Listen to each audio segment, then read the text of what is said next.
High বন্ধুরা, আমি পুটু। তোমরা সবাই কেমন আছো? তো দেখো, আজ একটা নতুন কাঠের আলনা কিনেছি। কারণ আমার এই কাঠের আলনাটা অনেক দিন হয়ে গেছে, প্রায় 5-6 মাস হয়েছে, ভেঙে গেছে, কেনাই হচ্ছে না। এইভাবে জামা কাপড় রাখছি, কিনবো কিনবো করছি, কেনাই হচ্ছে না, কারণ সেভিং ছিল না। ভেবেছিলাম একটা স্টিলের আলনা কিনবো, কারণ সেটার দাম বলছে 3,500 টাকা। তো সেই জন্য আরও কিনলাম না।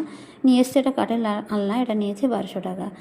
আর আমার একটাই ভয়, আমার ছেলে শুধু এই কাঠের আলনা নিলে মানে ধুমধুম করে ফেলে দেয়, দিয়ে ওই ভেঙে দেয়। ও তো বোঝে না, তো কী করবো, সহ্য তো আমাকে করতেই হবে। আর এদিকে আজকে আমাদের কারেন্ট ছিল না রাত থেকে। তো শুধু আমার বাড়িতে নয়, সবার বাড়িতেই কারেন্ট ছিল না, অফিস থেকে বন্ধ করে দিয়েছিল।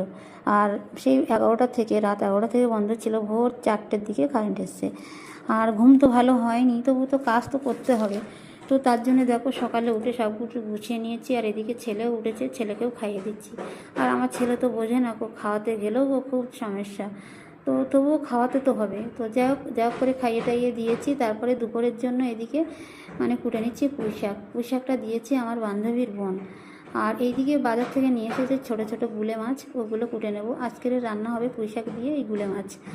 আর এদিকে দেখো, রান্নাটাও আমি বসিয়ে দিয়েছি সব গুছিয়ে নিয়ে। আর রান্না করতে করতে এদিকে আমার মামাও এসেছে আমার বাড়িতে। তো মামা এসেছে, এবার একটু যে ডাল ডিম আনতে দেবো দোকানে, তো দোকান এখন বন্ধ দুপুর। তো তার জন্য পাশের বাড়ি থেকে একটা জায়ের থেকে একটা ডিম এনে ভেজে দিয়েছে। মামা বলছে ওইভাবেই দিয়ে দে যা রান্না করেছিস। কিন্তু আমি কি করে দেই বলো, আমার একটাই মামা।